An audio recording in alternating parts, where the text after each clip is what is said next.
आज हम सबसे पहले बताना चाहते हैं कि भगवती राजराजेश्वरी मातेश्वरी माँ बगलामुखी। लोग ना एक टोकरी में या तो दाना रख देते हैं, एक साइड में पानी रख देते हैं कबूतरों के लिए। जी जी। क्या ये सही होता है? इससे कोई लाभ मिलता है या हानि मिलती है?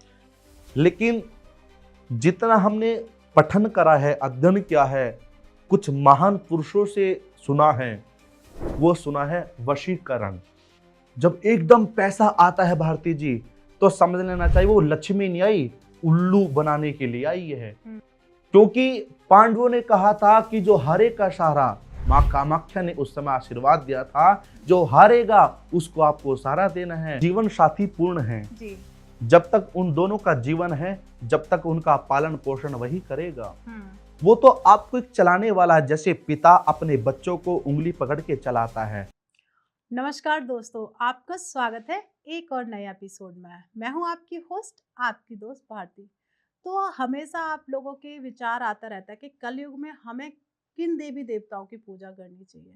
ऐसे देखा जाता है हर एक वीडियोस रील्स में आता है कि कलयुग में माँ काली, माँ बगलामुखी एंड भैरव बाबा, और सबसे ज़्यादा प्रचलन में आते हैं खाटू श्याम जी। अगर हमें इनकी क्यों पूजा करनी चाहिए, क्यों इन्हें कलयुग में इतना महत्व दिया जा रहा है, तो बहुत दिन से मेरे दिमाग में विचार चल रहा था कि इस तरीके से हम कैसे पूजा करें, क्यों इनको ज़्यादा महत्व दिया जा रहा है। पहले तो नहीं इतना था, तो इसलिए मेरे मन में, क्या हमारे जो स्टूडियो में जितने भी लोग थे उनके एक विचार आया, क्योंकि हमारे साथ काफ़ी लंबे समय से एक आचार्य जी जुड़े हुए थे, जो माँ बगलामुखी के कह सकते हैं बाल अवस्था से साधना अर्चना कर रहे हैं। आज हमने अपने स्टूडियो में बुलाया है और हमारे साथ मौजूद हैं साधक आचार्य पुनीत शास्त्री जी, जो कि बाल अवस्था से माँ बगलामुखी की सेवा कर रहे हैं। तो सोचा क्यों ना इन्हीं से ही पूछा जाए कि कलयुग में हम किन देवी देवता की पूजा करें, क्योंकि हर किसी को ना बस जो मन में सोचा वो तुरंत हो जाए। तो इस तरीके के सब लोगों के विचार हैं। तो शास्त्री जी, आपका स्वागत है। कैसे हैं आप? बस आनंद है, माई का आशीष है। सर्वप्रथम भारती जी, जय माई, हर हर महादेव। हर हर महादेव। हमारे सनातन में, हमारी संस्कृति और हमारी ऋषियों की जो परंपरा कहती है, जब हम किसी शुभ कार्य को प्रारंभ करते हैं तो ईश्वर और माई के नाम से प्रारंभ करना चाहिए। जी। आज हम दोनों का सौभाग्य नहीं, जो हम सबको देख पा रहे, उन सभी का सौभाग्य है कि आज हम इस स्टूडियो में दूसरी बार आपके सामने वार्तालाप कर रहे हैं। बिल्कुल। सर्वप्रथम पॉडकास्ट करने से पहले भगवती जगतजननी राजेश्वरी माँ बगलामुखी के श्री चरणों में हम प्रणाम करते हुए, क्योंकि जब बच्चा अपने माता पिता की छत्र छाया में रहता है तो उस पर विशेष कृपा रहती है, उस पर दृष्टि रहती है। उसी प्रकार आज हम जनता जनार्दन तक हम दोनों के सानिध्य से, पॉडकास्ट के सानिध्य से अपनी वाणी को पहुंचा रहे हैं। तो आइए पहले हाथ जोड़ते हुए ईश्वर से प्रार्थना करेंगे। हरि ओम श्री गणेशाय नमः। हरि ओम श्री वेद पुरुषाय नमः। हरि ओम श्रीमद्गुरु चरण कमलेभ्यो नमः। हरि ओम श्रीमात्र पितृ चरण कमलेभ्यो नमः। हरि ओम श्री बगलामुखी दिव्यै नमः।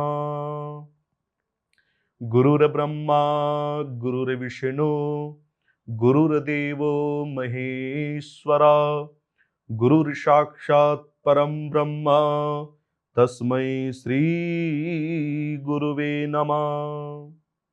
सर्वमंगल मांगल्ये शिवे सर्वार्थ साधिके, शरण्ये त्र्यंबिके गौरी नारायणी नमोस्तुते। जय माई, हर हर महादेव। हर हर महादेव। आइए भारती जी, जो आपने आज भगवती राजेश्वरी माँ बगलामुखी के श्री चरणों में हम सब ने जो साष्टांग प्रणाम किया है, सर्वप्रथम उस शक्ति का धन्यवाद करना चाहिए जिसकी कृपा से हम दोनों आज पॉडकास्ट में बैठे हैं। क्योंकि हम सबकी क्षमता नहीं है, हिम्मत नहीं है, शक्ति नहीं है जब तक विशेष कृपा और दृष्टि नहीं होती। बिल्कुल। तो आइए मिलकर के पॉडकास्ट को बड़े आनंद में प्रारंभ करते हैं। जी। तो जैसे बहुत शुरुआत बहुत अच्छे से की शास्त्री जी आपने। कह सकते हैं कि दिल प्रफुल्लित हो गया, कह सकते हैं मन काफ़ी अच्छा हम्म। महसूस कर रही हूँ, तो शुरुआत बहुत अच्छी है। तो सबसे पहले जो माँ बगलामुखी जी की कहते हैं कि पूजा अर्चना किस तरीके से करना चाहिए, लोगों का जो विचार होता है उनका ये विचार होता है कि आप माँ बगलामुखी की घर में पूजा नहीं कर सकते, इस तरीके की लोगों की धारणा होती है। तो प्लीज़ उसके बारे में आप हमें थोड़ा सा हमारे जो व्यूअर्स हैं उनके साथ शेयर करें। जी। आज हम सबसे पहले बताना चाहते हैं कि भगवती राजराजेश्वरी मातेश्वरी माँ बगलामुखी कौन सी शक्ति है। जी। सभी दुर्गा मैया को जानते हैं, हम्म। महाकाली को जानते हैं, महालक्ष्मी को जानते हैं, महासरस्वती जी को जानते हैं, या नौ दुर्गा जो मैया के नौ स्वरूप उनको जानते हैं। जी जी लेकिन बात आती है यहाँ पे बगलामुखी शक्ति कौन सी शक्ति है। जी। बगलामुखी मैया 10 महाविद्याओं में से 8वीं महाविद्या है, हम्म। जिसका नाम पीताम्बरा माँ बगलामुखी है। जिस समय इस पूरे जगत चराचर में त्राहिमाम त्राहिमाम मचा हुआ था, इस जगत के पिता भगवान श्री हरि बड़े अचंभा में हुए। इस संसार में इतना घोर कलयुग में या इन युगों में इतना त्राहिमाम मचा क्यों है, और ये शक्ति कौन सी है। जी। तो उनके पास समाधान नहीं मिला, हम्म। तो उन्होंने सोचा मुझे भगवान सदाशिव के पास जाना चाहिए। प्रभु सदाशिव के पास पहुंचे, कहा प्रभु इस संसार में पूरे जगत में त्राहिमाम त्राहिमाम मचा हुआ है, लेकिन रक्षा नहीं हो पा रही। भगवान सदाशिव भी मन में मंथन करने लग गए, अरे ये तो मेरे मन से भी दूर है, मैं कैसे बता सकूं। उन्होंने कहा जाइए, आप किसी सरोवर के पास जाइए। जी। तो भगवान श्री हरि जगत पिता गुजरात की ओर निकल पड़े थे। वहां एक सरोवर आया, भगवान श्री हरि ने वहां साधना शक्ति की साधना की। किस कौन सी शक्ति की साधना की भारती जी? त्रिपुर सुंदरी की शक्ति की साधना की। मां उनकी भक्ति से उनकी साधना से अति प्रसन्न हो गई और कहा प्रभु मांगे, क्या मांगना चाहते हैं। उन्होंने कहा कि मां आप देख रहे पूरे जगत में त्राहिमाम त्राहिमाम मचा हुआ है, आप इसकी रक्षा करें। मां ने कहा जाइए, आज से शक्ति रक्षा करेगी। उसी समय मां प्रसन्न हो गई, भगवती प्रसन्न हो गई। वहां बगलामुखी का प्राकाट्य पीत भूषण में हुआ, जिसको हम कहते हैं पीताम्बरा शक्ति, अर्थात जिसका नाम है मां बगलामुखी शक्ति। बगलामुखी ने प्राकाट्य लेकर के, अपना स्वरूप लेकर के उस दुष्ट का श्रृंगार किया, वध किया और इस पूरे जगत की रक्षा की। इस संसार में जो भारती जी कोई भी भक्त परेशान रहता है, जिस पर शत्रुओं का प्रभाव रहता है, जिस पर भूत प्रेत तंत्र मंत्र यंत्र का प्रभाव रहता है, अर्थात जो मां बगलामुखी की शरणगत में आता है, जिस प्रकार से भगवान श्री हरि ने प्रार्थना की थी, उसी प्रकार जब हर भक्त भगवती राजेश्वरी से प्रार्थना करता है, अपनी मां को पुकारता है, तो मां प्रसन्न होकर के उसकी रक्षा करती है और शत्रुओं का वध करती है और अपने बच्चे पर विशेष कृपा कर देती है। भारती जी, क्या बात। तो जैसे लोगों की मन में जो विचार रहता है कि माँ बगलामुखी की हमें पूजा कैसे करनी चाहिए, किन बातों का हमें ध्यान रखना चाहिए जी, तो उस पर थोड़ा शास्त्री जी आप प्रकाश डालिए।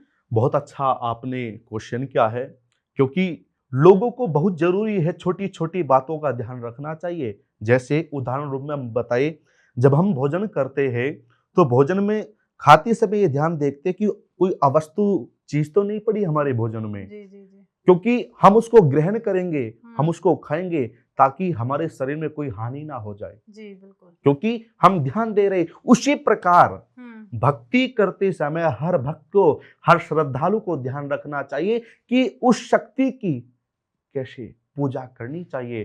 तो आपने बहुत अच्छा क्वेश्चन किया है, हम आपको बताएंगे। भारती जी, माँ भगवती राजेश्वरी बगलामुखी को जो अति प्रिय प्रिय है, वो पीत वस्तु अति प्रिय है।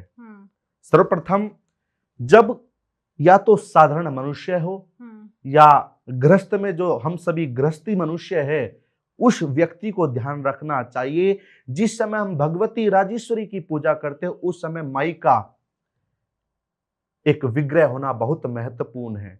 जैसे रूम में अंधकार रहता है, अंधेरा रहता है, तो हमें कुछ भी दिखाई नहीं देता। उसी प्रकार और जब रोशनी जल जाती है, रोशनी प्राकट्य हो जाती है, तो सब कुछ दिखाई जाता है। उसी समय जब हम भक्ति करते हैं तो माई की विग्रह होनी बहुत महत्वपूर्ण है। एक चौकी लेकर के, पीला आसन बिछा करके माई को स्थापित करें। और जब आप भगवती राजेश्वरी की पूजा करते, उस समय आपका भी पीती ही अर्थात पीले वस्त्र होने चाहिए। और सरसों के तेल का दीपक, एक होता है लंबी बत्ती, एक होती है खड़ी बत्ती। तो लंबी बत्ती का ध्यान रखना चाहिए। एक तो हम माई से मांग रहे हैं और एक पूरे संसार के लिए प्रार्थना कर रहे हैं। साधक सबके लिए प्रार्थना करता है, लेकिन गृहस्थी अपने लिए प्रार्थना करता है। भारती जी हैं, बिल्कुल सही बात। उसी प्रकार हमें खड़ी बत्ती से भगवती की जो जलानी चाहिए। एक तांबे का जल का लोटा लेकर के धूप बत्ती जला करके, या तो गुरु होना चाहिए या बीज मंत्र का जाप होना चाहिए। भगवती के वहां जोत जलाइए, पीले वस्तु या पीले फूल अर्पण कीजिए। और जिस मंत्र से जाप करते हो, जिस माला से जाप करते हो, वो भी पीली हल्दी की माला होनी चाहिए। गोमुखी भी पीली होनी चाहिए। और माँ को जो भोग लगता है वो पीले अर्थात बेसन के लड्डू का या बेसन के हलवे का भोग लगना चाहिए। और प्रार्थना करें, देखना जीवन में कितनी कृपा होनी प्रारंभ हो जाएगी। जी, मतलब इस तरीके से जैसे शास्त्री ने बताया कि हमें किस तरीके से पूजा करनी चाहिए, विशेष बातें जो हमें पीले वस्त्र धारण करने चाहिए। और आपको जो भोग लगा रहे हो पीली वस्तु का लगाना चाहिए। तो शास्त्री जी, जैसे अभी आपने जब स्टार्टिंग की थी कि माँ भगवती जो माँ पीताम्बरा जी की पूजा होती है, जैसे भूत प्रेत कोर्ट कचहरी को लेके बहुत जी, मैंने जी, सुना है कि अगर किसी के ऊपर कोर्ट का केस चल रहा है तो वो बहुत ज्यादा जी। माँ बंगलामुखी की पूजा करता है। तो उन्हें किस तरीके से पूजा करना चाहिए, और कोई ऐसा उपाय शास्त्री जी बताइए कि जिनके पास इस तरीके की प्रॉब्लम है, जी, सरकार से रिलेटेड, आप समझ सकते जी, हैं जी, कोर्ट जी। केस बहुत बड़ी बात होती है। तो उनके लिए कोई ऐसा उपाय आप हमारे व्यूअर्स जो इस टाइम देख रहे हैं तो। बहुत अच्छा। हम वैदिक पद्धति से बताते हैं आपको। हमारे शास्त्र में कहते हैं, ओम हिलिंग बगलामुखी सर्व दुष्टानाम वाचम मुखम पदम स्तंभया जिह्वाम कील बुद्धिम विनाशाय हिलिंग ओम स्वाहा। इसमें तो हमने विजय दिलाने के लिए प्रार्थना की है भगवती से। लेकिन कोर्ट कचहरी की बात आपने भी की, लेकिन हमें वहां विजय को भी प्राप्त करनी है और शत्रु का विनाश भी करना है। तो वहां जहां हमने स्वाहा बोला है, वहां बोलना है फट फट। जहां हमें शत्रुओं को हराना है, शत्रुओं का स्तंभ करना है, तो वहां स्वाहा का उच्चारण नहीं होगा, वहां होगा फट का उच्चारण। तो जैसे आपने बात की विजय कौन से दिन, इसका उपाय क्या है, हम आपसे बात करते हैं भारती जी। भगवती राजेश्वरी का जो दिन होता है वह मंगलवार का होता है, अर्थात जिसको कहते हैं भौमवार, जिसको कहते हैं संस्कृत में भौमवार, लेकिन अर्थात मंगलवार। मंगलवार के दिन एक काम कीजिएगा, आप 5 बेसन के लड्डू लेकर के, और 5 ही बेसन के लड्डुओं में एक एक लौंग का जोड़ा लगाना है, और 5 पतासे लेने हैं उनके साथ, ठीक है। उसके अनुसार 1.25 मीटर पीला वस्त्र लेकर के, और उसके साथ एक नारियल भी लेना है पानी वाला। उस कपड़े में बांध करके माँ बगलामुखी के दरबार में जाइए, या माँ बगलामुखी की प्रतिमा जहां हो, अब मान लिया नहीं हो सकती तो पीपल भी हर जगह रहता है, तो वहां जाइए और इस मंत्र का जाप करना है, ओम ह्रीम श्रीम बगलामुखी दिव्य फट, क्योंकि हमें विजय लेनी है और शत्रुओं का स्तंभ करना है, विनाश करना है, नाश करना है। तो आप कम से कम इस उपाय को 5 मंगलवार कीजिए। हम विश्वास से कहते हैं भगवती कृपा करेगी और माँ जो आपकी मनोरथ है वह सिद्ध होती चली जाएगी। क्या बात है, मतलब बहुत आसान सा उपाय भी है, इसमें आपको कुछ ज्यादा मेहनत भी नहीं करनी है। तो आपको सिर्फ 5 मंगलवार करना है और उसका परिणाम आपको निश्चित ही मिलेगा। तो जो जैसे कलयुग में मैंने सुना है शास्त्री जी कि भैरवनाथ जी की बड़ी जी। चर्चा होती है कि देने वाले बहुत जल्दी, आप जो भी मांगोगे बस इंस्टेंटली आप बहुत आसानी से आपको मिल जाता है। तो उसके बारे में थोड़ा सा आप प्रकाश डालिए कि भैरवनाथ जी की इस टाइम इतनी चर्चा क्यों है? आपने बहुत अच्छा क्वेश्चन किया। हमें लगता है आप तो हमारे से भी ज़्यादा ज्ञानी लग रही हो, नहीं, हैं? बिल्कुल भी नहीं। तो बीच में बार-बार ऐसे-ऐसे क्वेश्चन ला रहे जो हमारे शुरू में ही पहले ये प्रश्न चल रहे थे, वो आपके अंदर श्रम आ रहे, अरे! ये सब कृपा किसकी है आपके ऊपर? क्या पता भैरव जी साक्षात बोल रहे हो, माई बोल रही हो। तो मतलब आपने कहा भैरव जी की साधना। जी। कलयुग में इतना जो प्रभाव है, वो किसकी कृपा से? हम बताइए, जैसे हम किसी राजा के पास जाते हैं, तो राजा से हम डायरेक्ट तो नहीं मिल सकते, हुँ, या तो पीए से, मंत्री से, या उनसे जो छोटे होंगे, जी, उनसे मुलाकात करनी पड़ेगी। बिल्कुल। अरे! हमें राजा से मिलना है। हुँ, उसी प्रकार एक तरफ तो हमने भगवती की पूजा की है, बगलामुखी की। हाँ, एक तरफ देख रहे, पूजा तो कर रहे, लेकिन वो आनंद नहीं हो पा रहा। हम कहते हैं जो 10 दिशाओं के स्वामी बताए गए हैं, वो बटुक भैरव को बताए गए भारती जी। मंत्र में श्लोक आता है कि दिव्य राज शिव्य पाविनाधि पंकजम व्यालयग्र सूत्र मिंदु शेखरम कृपाकरम नारद आदि योगी वन दिगंबरम और काशी का पुराधिनाथ काल भैरवम बजे अवंती काशी का पुराधिनाथ काल भैरवम बजे। अर्थात जैसे बहुत सारे मनुष्य पूर्व में जाते होंगे कार्य के लिए, उत्तर दिशा में जाते होंगे, हुँ, दक्षिण में जाते होंगे, पश्चिम में जाते जी, होते, जी। और वही प्रार्थना करता है घर से बाहर निकलता समय हुँ, कि मैं जिस दिशा में जो कार्य के लिए जाऊं वो मेरा पूर्ण पूर्ण हो, हो जाए, बिल्कुल, सफल हो, और उसका बिल्कुल। मुझे फल प्राप्त हो। हुँ, लेकिन हमने कहा जो 10 दिशाओं के स्वामी हैं वो कौन है? बटुक तो भैरव भैरवनाथ जी है। जी। इसलिए हर भगत को भैरव जी की साधना करना बड़ा अनिवार्य है। बहुत सारे के व्यक्ति के अंदर, भक्त के अंदर ये मंथन चलता कि भैरव जी की साधना कैसे होती है, कैसे होती है? जी। भैरव जी की पूजा से फल कैसे प्राप्त होता है। लेकिन हम यहाँ कहेंगे गुरु होना बहुत महत्वपूर्ण है। जैसे बच्चे को भूख लगती है और वो अपनी माँ को ढूंढता, मेरी माँ कहाँ है, हुँ, ढूंढता है ना। बिल्कुल, बिल्कुल। और जब तक उसकी माँ उसको, बच्चे को दूध नहीं पिलाएगी, उसको शांति नहीं, क्योंकि माँ आई है। हुँ, ऐसे ही हमें भूख है, और उस भूख को कौन प्राप्त करा सकता है? गुरु करा सकता है। लेकिन जब तक गुरु नहीं होगा, इसका फल भी नहीं मिलेगा। इसलिए इस पॉडकास्ट के माध्यम से हम बताना चाहते हैं, पहले तो अच्छा गुरु को धारण करें। हुँ, जब तक जीवन में गुरु नहीं होगा, किसी भी पूजा का फल प्राप्त नहीं होगा। भारती जी, ये तो आप भी जानता बिल्कुल, हो। बिल्कुल, बिल्कुल, सही बात है ये तो। इसलिए पहले गुरु बनाइए, फिर हुँ, भैरव जी की पूजा कैसे होती है हम आपको उपाय में बताते हैं। हुँ, भारती जी, भैरव जी की पूजा शनिवार के दिन की जाती है। और भैरव जी की जो सवारी है वो कौन सी सवारी है, पता है आपको भारती जी? बिल्कुल नहीं। क्यों नहीं पता? क्योंकि अभी तक आपके जीवन में अच्छा संत, अच्छा गुरु, अच्छा आचार्य नहीं मिल पाया। कुत्ता जो बता गया है हुँ, वो भैरव जी की सवारी बताई गई है। तो शनिवार के दिन आपके जीवन में कोई बाधा आती रहती है, हुँ, या काम नहीं मिल पा रहा, या पूजा का फल प्राप्त नहीं हो पा रहा, तो एक काम अवश्य करें हमारे कहने से। हुँ, शनिवार के दिन 4 मीठे परांठे बना करके, चीनी वाले, हुँ, चीनी नहीं, हमारे घर में तो शक्कर, गुड़ वाली शक्कर होती है, उससे 4 मीठे परांठे बनाइए। हुँ, और गाय माता का कम से कम 250 ग्राम दूध, अर्थात 1 पाव दूध लीजिए, हुँ। और प्रेम से कहिए ओम बम बटुंग भैरवाय नमः। क्या? ओम ओम बम बम बटुंग बटुक भैरवाय भैरवाय नमः। नमः। जिस समय हम उस डॉग को, उस कुत्ते को वो खिलाते हैं भैरव रूप में समझ करके, और देखना, हम विश्वास से कहते हैं, उधर खिला करके जाइए और उधर प्रार्थना करके जाइए। हम भैरव जी से तब प्रार्थना करते हैं, माई से प्रार्थना करते हैं, आपका काम 100% हो जाएगा, कृपा होती चली जाएगी। कम से कम 4 शनिवार करके देखिए, आपके जीवन में ऐसी कृपा होगी, आपको कोई रोक ही नहीं पाएगा भारती जी। क्या बात है!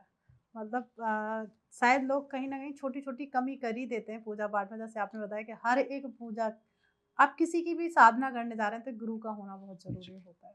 तो जैसे पहले के लोगों का विचार होता था कि एक शादीशुदा लड़की के लिए या जो भी मैरिड है उसके लिए जो गुरु है वो उसका हस्बैंड होता है। जी। तो सर इस पे मतलब वो कैसे गुरु बना सकती हैं? देखो बहुत अच्छा क्वेश्चन किया है आपने। वो तो उनका जीवन साथी पूर्ण है। जी। जब तक उन दोनों का जीवन है, जब तक उनका पालन पोषण वही करेगा। हम्म। वो तो आपको एक चलाने वाला है, जैसे पिता अपने बच्चों को उंगली पकड़ के चलाता है। जी। और जब वो बच्चा बड़ा हो जाता है तो पिता भी कह देता अब तो मेरा बच्चा बड़ा हो गया, अब तो स्वयं सारे काम करेगा। लेकिन वो आपका पालन पोषण करने वाला वो गुरु नहीं हो सकता। वो आपका जीवन साथी है, वो परमेश्वर का रूप है। लेकिन गुरु क्या होता है? जो आने वाले समय में कमियां रहती है, जी। उनको- आपके जीवन में कोई दुख आता रहता है, वो पति तो नहीं दूर कर सकता, लेकिन गुरु संत जो भजन करता है भगवान का, क्योंकि पति जो होता है उसको गृहस्थ जीवन भी संभालना पड़ता है, बाहर के कार्य भी देखने पड़ते हैं अनेक। वो भगवान की इतनी भक्ति नहीं कर पाता, वो बस पालन में रह जाता। लेकिन गुरु भगवान के चरणों में समर्पित रहता है। जब उनके हम चरण स्पर्श करते हैं, उनसे कहते हैं कि गुरु भगवान आप ही मेरे सर्वप्रथम सब कुछ, और आपसे अलावा मेरा दुनिया में कुछ नहीं। इसलिए गुरु होना अलग बहुत महत्वपूर्ण है। लेकिन गुरु कैसा बनाए, यहां आ सकता है। गुरु ऐसा होना चाहिए जो संध्या करने वाला हो। आपने सोचा होगा संध्या क्या चीज होती है? जी जी जी बिल्कुल। मनुष्य की दिनचर्या ही संध्या होती है। गृहस्थ जीवन में आप अपने कार्य पे जाते, वो आपकी संध्या है। आप अपने कार्य को कर रहे, वो आपकी संध्या है। आप बच्चों का पालन पोषण, उनके लिए भोजन बना रहे, वो आपके लिए संध्या है। लेकिन जो साधक, जो संत, जो आचार्य होते हैं, वो दिनचर्या से त्रिकाल संध्या करा करते हैं। जैसे सुबह ब्रह्म मुहूर्त में, दोपहर को और शाम को, ये त्रिकाल संध्या होती है। उस समय गुरु संध्या करता है, ब्रह्म को जानता है। और ऐसा हमारे जीवन में गुरु हो, पति पालन करता है और गुरु समस्त कृपा करता है। इसलिए गुरु होना बहुत महत्वपूर्ण है। बिल्कुल, बहुत अच्छी तरीके से आपने समझाया कि गुरु क्यों होना चाहिए। जी। ये मुझे लगता है कि जो पहले की पति को वैसे कहा जाता है गुरु हैं, जैसे गुरु जी ने बताया कि वो आपके गृहस्थ जीवन में आपको चला रहे हैं, वो आपका पालन पोषण कर रहा है, और गुरु आपको अध्यात्म की तरफ लेके जाएंगे, एक सही ज्ञान बताएंगे कि कैसे हमें पूजा अर्चना करनी चाहिए, किन बातों का, मैं कहती हूँ सबसे पहले आपको किन बातों का ध्यान रखना चाहिए, कहीं कोई गलती तो नहीं हो रही, वो एक गुरु ही बता सकते हैं।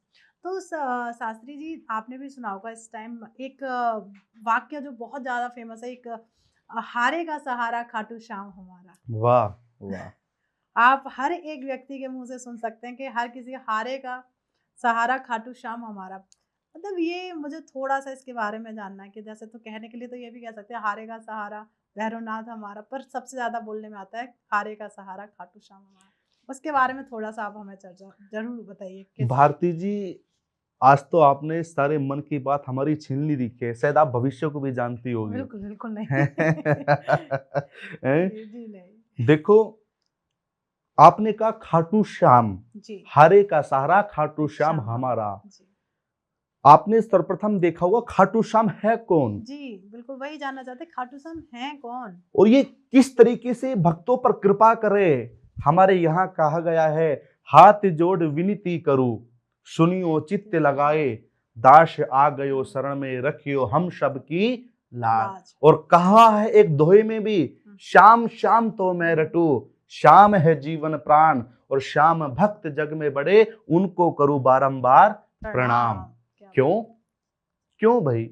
भारती जी, इसमें कहा गया जब हर भक्त हार जाता है, हर कार्यों से, गृहस्थ जीवन से हार जाता है, अपने काम कार्यों से हार जाता है, वो देखता है मैं किसकी शरण में जाकर के कैसे उठ सकता हूं। मेरा जैसा पहले यश था, कीर्ति थी, वैभव था, वो कैसे हो सकता है। लेकिन कली युग में श्री श्याम बाबा जी का बड़ा प्रताप चल रहा है, बहुत ज्यादा। बात करते हैं बाबा खाटू श्याम है कौन। महाभारत कालीन में भीम के पुत्र, उनके अर्थात पुत्र घटोत्कच, उनके पुत्र बर्बरीक, जी। भीम के पड़पोते का नाम बर्बरीक था महाभारत कालीन में। उस समय महाभारत कालीन में युद्ध, बहुत भयानक युद्ध हो रहा था। उन्होंने देखा इस युद्ध में किसकी विजय हो सकती है, पांडवों की या कौरवों की। जी।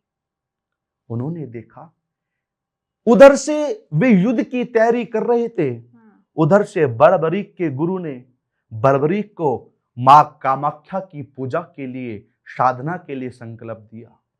उधर से बर्बरीक जी मां कामाख्या देवी की साधना में, हमारे यहाँ 5 तत्व बताए हैं, उन 5 तत्वों की साधना बर्बरीक के गुरु करा रहे थे। कोई जल की, कोई अग्नि की, वायु की, आकाश की, इस प्रकार से 5 तत्व की साधना बर्बरीक की करवा रहे थे।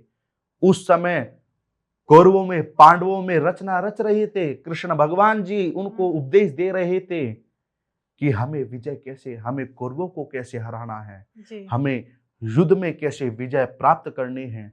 उधर से बर्बरीक की साधना पूर्ण हो गई। मां कामाख्या देवी बर्बरीक से प्रसन्न हो गई। कहा, बर्बरीक, आपने इतनी साधना की, मुझे आपने अपनी साधना से खींच लिया, मांगे पुत्र, आप क्या मांगना चाहते हो?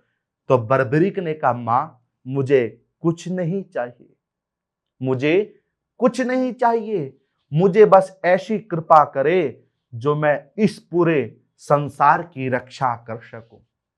मां ने जब प्रसन्न हो गई तो मां ने उनको आशीर्वाद दिया बर्बरीक को, और उनका, आपने सुना, कहते ना, 3 बाणधारी की जय, कह सुनी होगी आपने। मां कामाख्या देवी ने बर्बरीक को 3 बाण दे दिए शक्ति में। पूरे संसार में ऐसा कोई ताकत योद्धा नहीं हुआ जैसा बर्बरीक था। मां ने प्रसन्न होकर के 3 बाण बर्बरीक को दे दिए, और उनसे बड़ा कोई योद्धा नहीं हुआ। उधर से पांडवों में, कौरवों में युद्ध हुआ, और कहा कि ऐसा कौन सा योद्धा है जो एक क्षण में इस युद्ध को समाप्त कर सकता है। बर्बरीक चल पड़े युद्ध के लिए।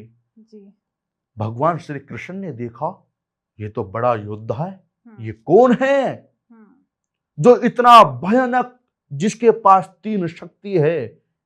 तो श्री कृष्ण भगवान ने ब्राह्मण का स्वरूप ले लिया और कहा, अरे आप कहां जा रहे हो? उन्होंने कहा, मैं युद्ध के लिए जा रहा हूं। कृष्ण भगवान जी ने कहा, आपके पास ऐसी कौन सी शक्ति है जो तुम युद्ध में विजय हो सकते हो? नु कहा, मेरे पास तो कुछ नहीं, मेरे पास तो मेरी मां की कृपा है, मेरी मां की शक्ति है।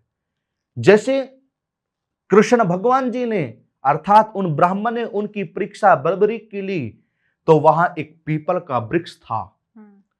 उन्होंने कहा, इस योद्धा को देखना तो चाहिए कि इनके अंदर कितनी शक्ति है, कितना बलवान है जी। तो उन्होंने कहा, आप मुझे शक्ति दिखा सकते हो? जी, मैं दिखा सकता हूं। जैसे ही बर्बरीक ने एक तीर अर्थात बाण लिया, और कहा, कृष्ण भगवान ने, आप मारिए। कितने पत्तों में? उन्होंने, बर्बरीक ने कहा कि प्रभु, मेरे एक बाण से पूरा संसार समाप्त हो जाएगा। तो श्री कृष्ण भगवान बड़े कांपने लगे। ऐसा? तो बर्बरीक जी ने जैसे धनुष बाण उठाया और पीपल में अपने गुरु को और माई को प्रणाम करके मारा, तो सारे पीपल के पत्तों में छिद्र छिद्र होने लगे। और श्री कृष्ण जी ने एक अपने चरण के नीचे एक पीपल का पत्ता भी छुपा रखा था, देखा, अरे उसमें भी हो गया। तो श्री कृष्ण भगवान जी की आंख उस समय खुल चुकी थी। वास्तव में बड़ा योद्धा है। उधर से भीम को पता लगने लग गया। जैसे भीम गंगा किनारे के पास गए पानी पीने के लिए, और अटैक हुआ उन दोनों का, उनमें युद्ध होने लग गया। क्योंकि जब तक भीम को पता नहीं था कि बर्बरीक मेरा पड़पोता है जी। भीम को नहीं पता था। जब देखा भीम को कोई नहीं हरा सकता था, और बर्बरीक और भीम का जैसे युद्ध हुआ, और जैसे बर्बरीक ने भीम को हराने की कोशिश करी, तो ये कोई साधारण बच्चा नहीं है। कृष्ण भगवान बीच में आ गए। अरे भीम, आप किससे युद्ध कर रहे? आप तो अपने वंश से युद्ध कर रहे। अर्थात बर्बरीक ने कहा, प्रभु गुरुदेव, आप क्या कह रहे हैं? जैसे उन्होंने बर्बरीक, कृष्ण जी ने बर्बरीक को बताइए तो आपके बाबा है, अर्थात दादाजी है। उन्होंने उनको प्रणाम किया, और उनको भीम जी को एक विश्वास हो गया, भारती जी, कि वास्तव में बड़े योद्धा है। लेकिन जब मां कामाख्या देवी जी ने उनको 3 भानधारी की शक्ति दी थी, कहा था कि आप हारे के सारे हो, जो हारेगा आप उसको सहारा दोगे। उधर से कृष्ण भगवान पांडवों के पास पहुंचे, उधर से अर्जुन, नकुल, सहदेव और दुर्योधन आदि रचना रच रहे थे। तो जैसे कृष्ण भगवान जी ने कहा, अरे बर्बरी, क्योंकि पांडवों ने कहा था कि जो हारे का सहारा, मां कामाख्या ने उस समय आशीर्वाद दिया था, जो हारेगा उसको आपको सहारा देना है। तो उन्होंने एक ही बात कही थी श्री कृष्ण जी को कि मैं जो युद्ध के समय जो हारेगा मैं उसकी तरफ रहूंगा। श्री कृष्ण जी के मन में प्रश्न चला, ये तो एक बार में नष्ट कर देगा युद्ध। उस समय भारती जी, कृष्ण भगवान जी ने रचना रची, कहा अरे बर्बरीक, मुझे आपसे कुछ चाहिए। क्योंकि कृष्ण भगवान बर्बरीक के कौन थे? भारती जी गुरु थे। और जब गुरु अपने शिष्य से कुछ मांगता है तो शिष्य का अधिकार होता है उनके नियम का, उनके वाणी का एक ही प्रणव होना चाहिए। तो कृष्ण भगवान जी ने कहा, बर्बरीक, मुझे आपका सिर चाहिए। उन्होंने कहा, गुरुदेव, जो आप दोगे मैं उसको अवश्य प्रदान करूंगा। कृष्ण भगवान जी ने कहा, लाइए। और जैसे बर्बरीक अपने गुरु के लिए उन्होंने अपना सिरधर कृष्ण जी को दे दिया। उस दिन से कहा, आज के बाद जो भक्त हारेगा, आज के भक्त जो हारेगा, आज मैं अपना नाम स्वयं देता हूं। उस समय श्री कृष्ण भगवान जी ने बर्बरीक को अपना नाम दिया था, जिसका नाम है श्याम। क्या नाम दिया था भारती जी? श्याम। जो उनकी गर्दन कटी थी, जब गुरु को दिया तो वे चुलकाना धाम आपने सुना होगा, वहां दिया था। उस गर्दन के बाद खाटू श्याम वहां पहुंची। उस दिन के नाम उनके बाद खाटू श्याम नाम रख दिया। जो भक्त हार जाता है, और वरदान दे दिया कृष्ण भगवान जी ने, भारती जी, जो तुम्हारे दर पे आएगा मेरा नाम उसको हमेशा हरे का सारा कृपा भर देगा। इसलिए उनका नाम खाटू श्याम रखा गया है। क्या बात है। मतलब कह सकते हैं कि पहले मतलब मैं तो आपकी जो खाटू श्याम हारे के सहारा की जो आपने पूरी स्टोरी बताई है, मैं तो वहीं खो गई। तो हमें जैसे अगर मान लीजिए जो भी लोग, तो जैसे चुलकाना धाम हो गया या खाटू श्याम, जहाँ खाटू धाम है, वहाँ पे लोग जाते हैं, उनकी हर मनोकामना पूरी हो जाती है। जी जी। जो व्यक्ति नहीं जा पाता और खाटू श्याम जी की पूजा करता है या उनसे प्रार्थना करता है, तो उनके लिए भी कोई ऐसे उपाय बने हुए हैं शास्त्री जी के, वो अपने घर में करें? क्योंकि आजकल देखा आपने कि हेल्थ बहुत खराब रहती है लोगों की। जी जी जी। तो उससे रिलेटेड कोई ऐसा उपाय आप दे दीजिए जिन वो घर बैठ के भी जो असमर्थ है, नहीं जा सकते। जी, आपको क्या प्रिय है भोजन में? मुझे सबसे ज्यादा प्रिय क्या है? बहुत सारी चीजें हैं। मुख्य तो कुछ होगी। चावल। चावल। चावल प्रिय है ना? बहुत जब आपके सामने हम चावल रख दे भारती जी, तो आप सारे काम छोड़ के देखोगी चावल आ गए, मुझे एकदम चावल खाने हैं, क्योंकि आपको वे अच्छे लगते हैं। इसी प्रकार बाबा खाटू श्याम की जब हम पूजा करते हैं, एकादशी का बड़ा महत्व बताया गया है हमारे यहाँ। हमने कहा जब भक्त हार जाता है और उसके दर पे जाता है तो वो हारे का सारा है, वो अपने बच्चे को हराता नहीं, उसको उठा देता है।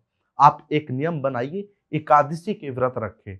हमारे यहाँ जया एकादशी होती है, विजय एकादशी होती है, और बहुत सारी एकादशी, 24 एकादशी जो बताई गई है।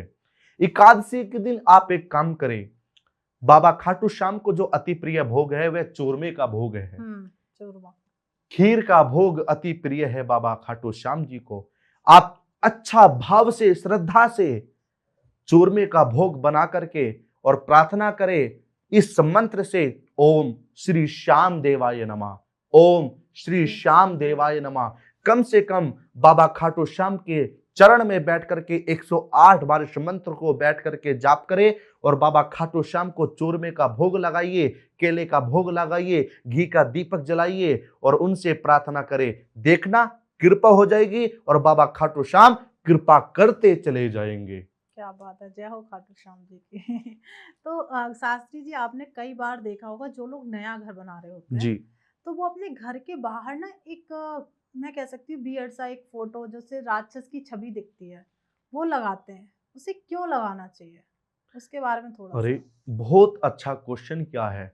आजकल मनुष्य के अंदर भ्रम है नजर का। नजर का। आप हमारे सामने पॉडकास्ट में बैठे हो और श्रद्धालु भी 8 10 20 श्रद्धालु हम सबके सामने बैठे हैं। कोई देखे अरे भारती जी तो बड़ी दिव्य लग रही है, हम्म। भारती जी तो बड़ी सुंदर, क्या आपके नजर लग जाएगी क्या? क्या कह सकते हो आप इसमें? कह सकते हैं जो हमारे बड़े बुजुर्ग कहते थे कि इस तरीके से नजर लगती है। या तो आपके अंदर भक्ति कम है, हम्म। या आपके ऊपर भगवान की छत्र छाया कम है, हम्म। इसलिए नजर लगेगी। हम बताना चाहते हैं, जब नया ग्रह बनता है हम्म। अर्थात घर बनता है, उस पर लक्ष्मी की कृपा होनी बहुत महत्वपूर्ण है। जी। एक तरफ तो हम ये देख रहे शुभ कार्य हो रहा है, एक तरफ हमने राक्षसों का वास कर दिया है। हम्म।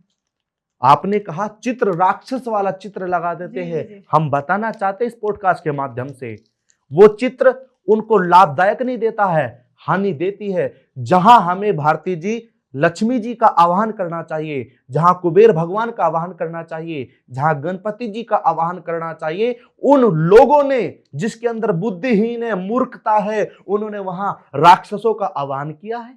अरे आप गृह में प्रवेश करोगे तो हम कहेंगे सुबह आइए, लक्ष्मी जी आइए, और आपने क्या लगाया है? प्रेत का चित्र लगाया प्रेत का है। चित्र। इसलिए आप लक्ष्मी जी को नहीं बुला रहे, प्रेतों को बुला रहे। आजकल देखा होगा आप सभी ने भारती जी, जब हम गृह प्रवेश में नए घर में जाते हैं तो रोग बीमारियां होने लग जाती है। यही कारण है जो ये राक्षस वास कर लेते हैं। इसलिए इस पॉडकास्ट के माध्यम से हम बताना चाहते हैं, लोगों को प्रेतों का चित्र नहीं लगाना चाहिए, लोगों को प्रेतों का वास नहीं कराना चाहिए। भगवान की विग्रह लगाइए, दुर्गा जी की विग्रह लगाइए, शिव जी की विग्रह लगाइए, गणेश जी की विग्रह लगाइए, और फिर देखना रोग जीवन में नहीं आएंगे। आपके ऊपर लक्ष्मी नहीं, अनंत 33 करोड़ देवी देवताओं की कृपा होने लग जाएगी, और वो घर आपका सूट आप सबके ऊपर होता चला जाएगा। बिल्कुल। तो गुरुजी अभी जैसे आपने बताया उसी में मेरे तुरंत एक सवाल क्लिक किया है कि अभी हमारे यहाँ कई पॉडकास्ट हुए हैं या मैंने कई बहुत सारे पॉडकास्ट पे देखा है कि घर के आगे हमें भगवान को नहीं बिठाना चाहिए, ना उनका कोई विग्रह लगाना चाहिए। तो वहाँ पे थोड़ा सा ये मिस एंड मैच हो रहा है। हम कहते हैं अरे सुमन सुगंधी सुमन लियो, सुमन सुगंधी सुजान, पुष्पांजलि अर्पण करो मेरे महादेव करो स्वीकार, या माँ बगलामुखी करो स्वीकार। स्वीकार। जी। आप देखना, अतिथि देवो भवा, अतिथि देवो भवाहा जी। कहते हैं ना। बिल्कुल। ऊपर पंखा है, नीचे हम बैठे हैं। ऊपर पंखा अपना कार्य कर रहा है, अर्थात पंखा कार्य कर रहा, लेकिन हवा हम सबको लग रही है, आपको भी, हमें भी, और जो जितने बैठे इनको हवा लग रही। पंखा तो अपना कार्य कर रहा है ना। किसकी छत्र छाया में बैठे हैं हम? पंखे की छत्र छाया में। और ऊपर किसकी टैल लगी है? भगवान की टैल लगी है, भगवान की प्रतिमा लगी है। और नीचे कौन है? उनके बच्चे। अब ये बताइए, हवा अच्छी लग रही है, पंखा अच्छा लग रहा है भारती जी? हवा। और कौन दे रहा है? पंखा दे रहा है। अर्थात भगवान की छत्र छाया में हम बैठे हैं, इसलिए भगवान की विशेष कृपा में हम बैठे। हम अपने घर में नहीं, भगवान के घर में बैठे। इसलिए जब हम घर में प्रवेश करते हैं तो भगवान के प्रतिमा से दर्शन करके हम प्रवेश करते हैं। इसलिए भगवान की प्रतिमा लगनी बड़ी अनिवार्य है। क्या बात है, मतलब गुरुजी ने बहुत अच्छे से एक्सप्लेन किया कि हमें क्यों लगानी चाहिए। हर किसी के दिमाग में विचार था कि अभी भारती जी आपने एक वीडियो डाली है जिसमें गाय के बाहर भगवान की प्रतिमा नहीं लगानी चाहिए, एक वीडियो में है कि आप प्रतिमा लगाइए, पर गुरुजी ने बहुत अच्छे से उसे एक्सप्लेन किया है कि हमें क्यों लगानी चाहिए। वो चीज़ आपके समझ में आ गई होगी। जैसे हम लोग गृहस्थ जीवन अपना जी रहे हैं, अपने घर में रहना शुरू कर दिया है, अपना गृहस्थ जीवन शुरू कर दिया, क्या गृहस्थ जीवन में रहते हुए हमें माँ बगलामुखी की सेवा करनी चाहिए, बटुक भैरव जी की सेवा करनी चाहिए, या फिर हम खाटू श्याम जी की सेवा करनी चाहिए, जो अनंत देवी देवता हैं, तो हम उनकी किस तरीके से पूजा पाठ कर सकते हैं? कुछ उस पर भी जानना भारती चाहूंगा। जी, हम किसके बच्चे हैं? भगवान के बच्चे हैं। हम भगवान के बच्चे हैं ना। आपने अभी क्वेश्चन क्या था? हमारे मन में कोई बात नहीं थी, लेकिन भगवान की कृपा से वो भी हो चुका जी। हमारे मन में कोई आशा नहीं थी, विनती नहीं थी, मनोरथ नहीं था, लेकिन भगवान ने वो फल दे दिया हमें। और जब हमें भगवान अचानक फल देते हैं, हम उसको अनादर से बाहर डाल देते हैं या स्वीकार करते हैं? स्वीकार करते हैं, बिल्कुल। क्योंकि वो भगवान ने दिया है। इसलिए इसलिए गृहस्थ जीवन से बड़ा कोई जीवन नहीं होता भारती जी। गृहस्थ प्रवेश महान प्रवेश बताया है। इस संसार में साधु, संत, महात्मा, आचार्य, ब्राह्मण अर्थात जितने प्रखंड संत महान पुरुष है वो गृहस्थ जीवन से होते हैं। इसलिए मां बगलामुखी की साधना, खाटू श्याम जी की और अनंत जो शक्ति है, गृहस्थ प्रवेश से ही सर्वश्रेष्ठ वह पूजा मानी जाती है। हमारे शास्त्र तो कहते हैं जब तक जोड़े से पूजा नहीं होती, जब तक वो फल उसका पूर्ण नहीं होता, और जब जोड़े से पूजा होती है तो उसका फल पूर्ण हो जाता है, उसका प्रताप अच्छा आता है। जैसे भगवान राम जी ने जब जानकी माता नहीं थी, उनकी प्रतिमा रख करके यज्ञ किया था, कहा था यज्ञ रूप प्रभु हमारे भाव उज्जवल कीजिए, छोड़ देवे छल कपट को मानसिक बल दीजिए, वेद की बोले ऋचाए सत्य को धारण करे, हर्ष में हो मग्न सारे शोक सागर से दूर करे। गृहस्थ जीवन में देखो कितनी बात आई है, लेकिन अर्धांगी के बिना कुछ नहीं है। इसलिए हर पूजा गृहस्थ से ही पूर्ण होती है भारती जी। क्या बात है। तो एक और सवाल गुरुजी आपसे कि पार्टनर, आपने कहा कि दोनों पति पत्नी के एक साथ पूजा करने से आपकी मनोकामना पूरी होगी। एक मान लीजिए, चाहे पत्नी को मान लीजिए या पति को मान लीजिए, एक नास्तिक है एक आस्तिक है जी, वहां कैसे जोड़े में पूजा होगी? आपने हम उदाहरण में बताए, एक हमारी देवी थी बड़ी श्रद्धालु, वो तिलक नहीं लगाती थी। हमने कहा अरे ब्रह्म आज्ञा चक्र को जगाने के लिए आकर्षण होना बहुत महत्वपूर्ण है। जैसे इस संसार में दो रंग बताई है, एक भूरा एक काला। जैसे एक अंधेर एक चंदन, जैसे दीपक जलाना और दीपक को बुझाना, एक पहरु को हमेशा दो पहरु होते हैं। इसी प्रकार नास्तिक और आस्तिक, हमने देखा हमारी भारती जी ने तिलक लगाया है, हम बड़े प्रभावित हुए, क्योंकि लगता है कि भारती बड़ी साधना करती होगी, बड़ी भक्ति करती होगी, बड़ी सात्विक होगी। जैसे जल में जो वस्तु मिलाओगे वैसी होती चली जाएगी। जी बिल्कुल। दूध में रंग मिलाओगे तो वैसा तो नहीं होगा, लेकिन जल में जो वस्तु मिलाओगे वो वैसी होती चली जाएगी। एक आस्तिक रहता है या एक नास्तिक रहता, आस्तिक रहने वाला नास्तिक को अपने में प्रवेश कर लेता है, जो लेकिन वो समर्पित भाव वाला होगा। इसलिए आप अपना काम करिए, भगवान की भक्ति कीजिए और देखना वो जो नास्तिक प्रवृत्ति वाला मनुष्य है एक दिन वो आस्तिक जरूर हो जाएगा भारती जी। क्या बात है। क्योंकि सत्संग का प्रभाव होता है, विचारों का प्रभाव होता है। जैसे हम दोनों पॉडकास्ट कर रहे हैं, हम दोनों के एक विचार मैन हो गए तो लगेगा हम दोनों का कोई नाता था, क्योंकि विचार आ चुके। जैसे गंगा जल में जो स्नान कर लेता है पवित्र हो जाता है, और जैसे विचारों में एक हो जाता है वो भी पवित्र हो जाता है। ऐसे आस्तिक जब साधना करता है, भजन करता, अपना कार्य करता है, नास्तिक भी आस्तिक हो जाता है। क्या बात है। तो आप मतलब भाव से उनको साथ में ले सकते हैं अपने जी। तो धीरे धीरे उनके अंदर भी वो चीज आने शुरू हो जाएगी। तो शास्त्री जी, अभी शिवरात्रि आने वाली है, बहुत अच्छा एक दिन आने वाला है, तो उस दिन बच्चों के एग्जाम भी बहुत चल रहा है जी, तो उन्हें किस तरीके से साधना करनी चाहिए या भोलेनाथ की पूजा पाठ किस तरीके से करनी चाहिए? उस दिन विशेष दिन कहा जाता है।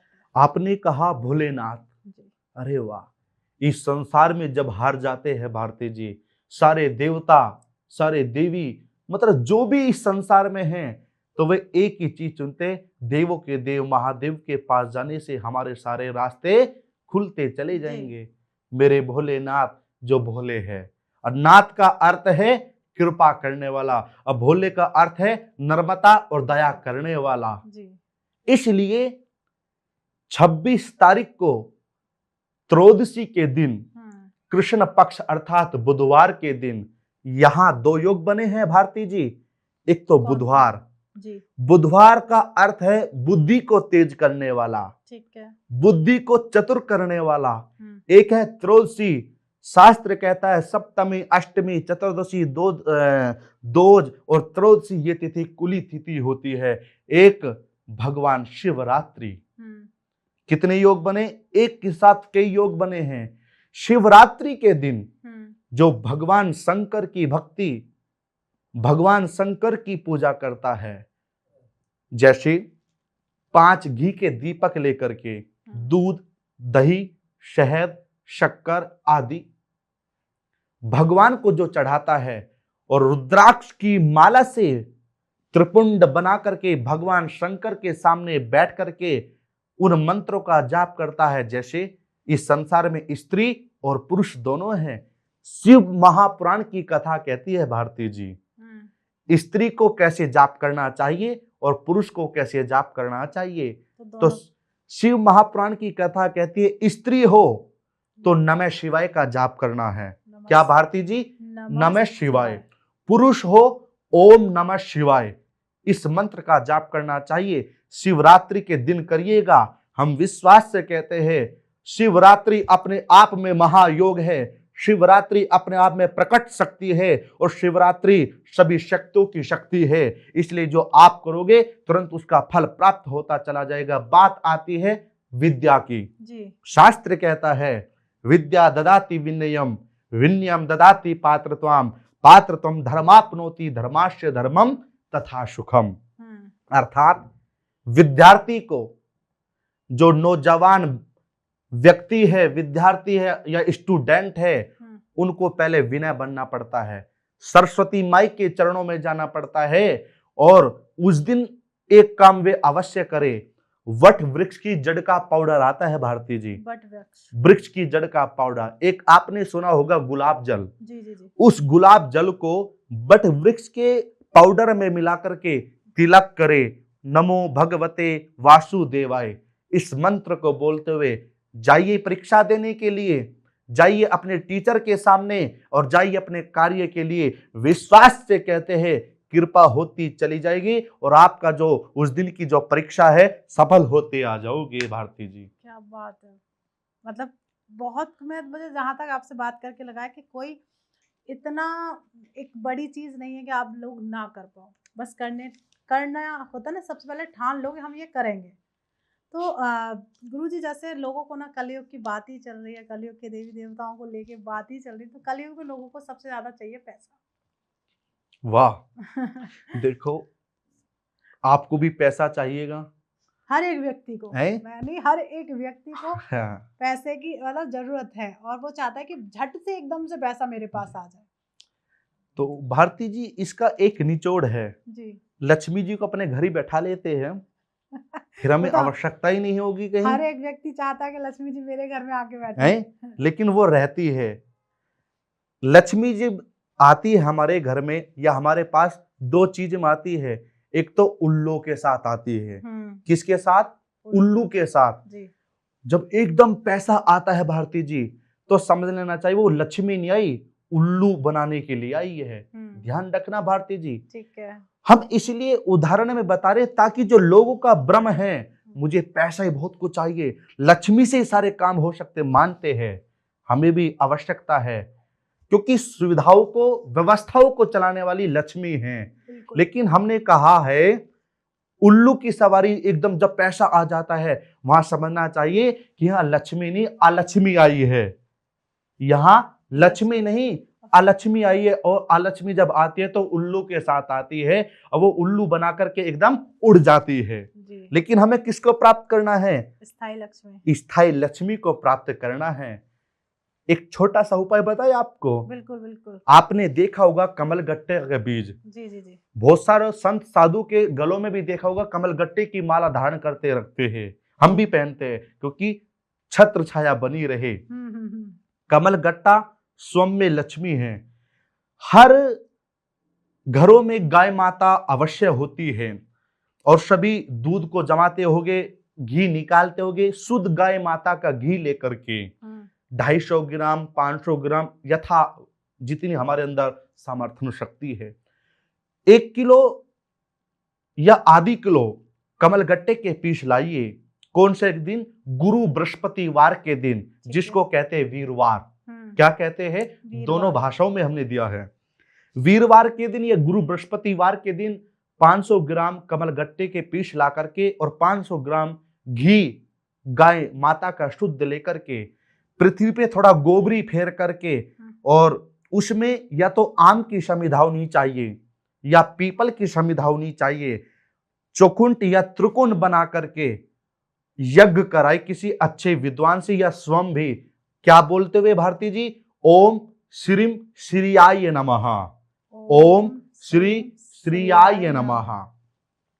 एक एक मंत्र का जाप करते रहो, एक एक आहुति प्रदान करते रहो। हमारे कहने से 5 दिन, 7 दिन, 11 दिन या 21 दिन कीजिएगा, देखना आपको भी महसूस नहीं होगी कि आपके पास पैसा लक्ष्मी कहां से आ रही है। भारती जी, इतनी कृपा होती चली जाएगी माँ लक्ष्मी की। क्या बात है, मतलब आप ये बहुत मंत्र भी आपको पता चल गया और तरीका भी पता चल गया, तो लेके आओ घर में लक्ष्मी जी।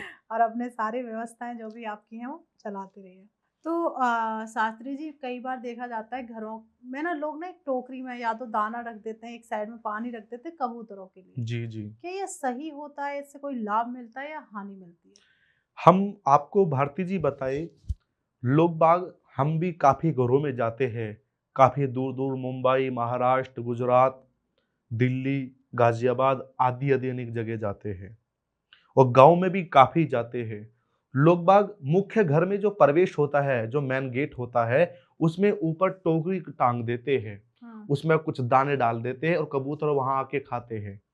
लेकिन जितना हमने पठन करा है, अध्ययन किया है, कुछ महान पुरुषों से सुना है, वो सुना है वशीकरण। वशीकरण, अरे बहुत। जिस घर में मुख्य द्वार पे टोकरी बंदी रहते और कबूतर ज्यादा आते हैं, उस घर में कभी लक्ष्मी नहीं आएगा, दुख दरिद्र ज्यादा आता है। उस घर के मनुष्य के ज्यादा वशीकरण अवश्य होते हैं, क्योंकि कबूतर जो पालता है उस पर देख लेना, कभी काम में या उसके जीवन में कुछ ऊंचाइयां नहीं स्तर हो पाता। इसलिए कभी भी मनुष्य को कबूतरों को अपने घर में पालना नहीं चाहिए और जो टोकरी है उसको कभी नहीं लगाना चाहिए। उस घर में सभी मनुष्य के वशीकरण सबसे ज्यादा होते हैं, दुख दरिद्र सबसे ज्यादा होता है। हम कहते हैं दाना डालना है, पशु पक्षी जीव की सेवा करनी है, वनों में जाइए, गंगा के किनारे खूब जीव जंतु रहते हैं, वहां जाइए, उनका फल प्राप्त होता है। और घर में कबूतर बुलाने से वशीकरण दुख आता है। भारती तो जी, ये बार-बार वशीकरण का शब्द आ रहा है, तो अगर मान लीजिए किसी के ऊपर वशीकरण हो रखा है, उसको क्या उपायों के द्वारा काटा जा सकता है? हर चीज का साधन है। हमने कहा जैसे अंधेर और चंदन, ऐसे ही वशीकरण जो करता है उसका भी अवश्य होता है। जैसे किसी ने हमारे ऊपर वशीकरण किया है और उसका कोई निवारण नहीं हो पा रहा है, लेकिन अच्छा साधक हो जो काट सकता है जी। जैसे एक तो भैरव जी की साधना कर रहा है, एक बगलामुखी की साधना कर रहा है, एक कालिक की साधना कर रहा है, ऐसे ही वशीकरण कौन से देव, कौन सी शक्ति की साधना से काट सकते हैं, उसका नाम है भैरव। भैरवनाथ की साधना से हम वशीकरण काट सकते हैं। अब बहुत सारे लोगों के दिमाग में कैसे आइए हमारे पास, हम पूजा पाठ कराएंगे। तो मतलब हम ये कह सकते हैं कि वशीकरण को आप एक उपाय के द्वारा नहीं काट सकते, आपको एक साधक की जरूरत पड़ती है।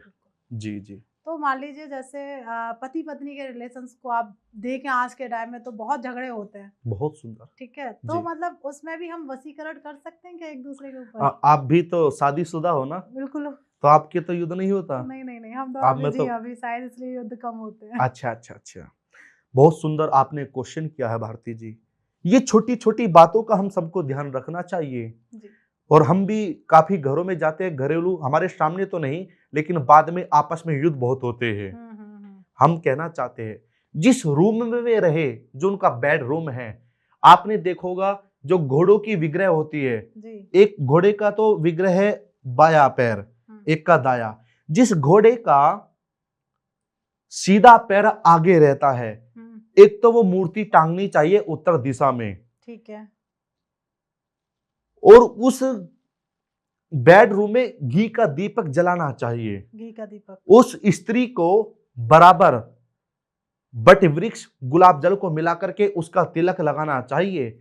उस स्त्री को भगवान विष्णु और लक्ष्मी जी की पूजा करनी चाहिए। उन दोनों में इतना प्रेम होगा, अटूट प्रेम होगा, उनके जैसा उनमें कभी युद्ध नहीं होगा, ना वशीकरण होगा, और हमेशा कृपा होती चली जाएगी और उनका प्रेम हमेशा ऐसा ही रहेगा।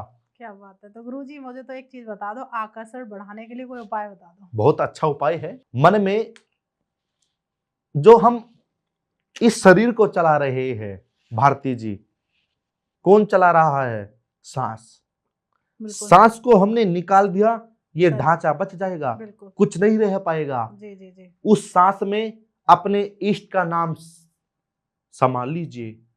जैसे आपका इष्ट कौन है, बात करी जाए भारती जी? लड्डू गोपाल। लड्डू गोपाल जी। लड्डू गोपाल जी का मंत्र कौन सा जाप करते हो आप?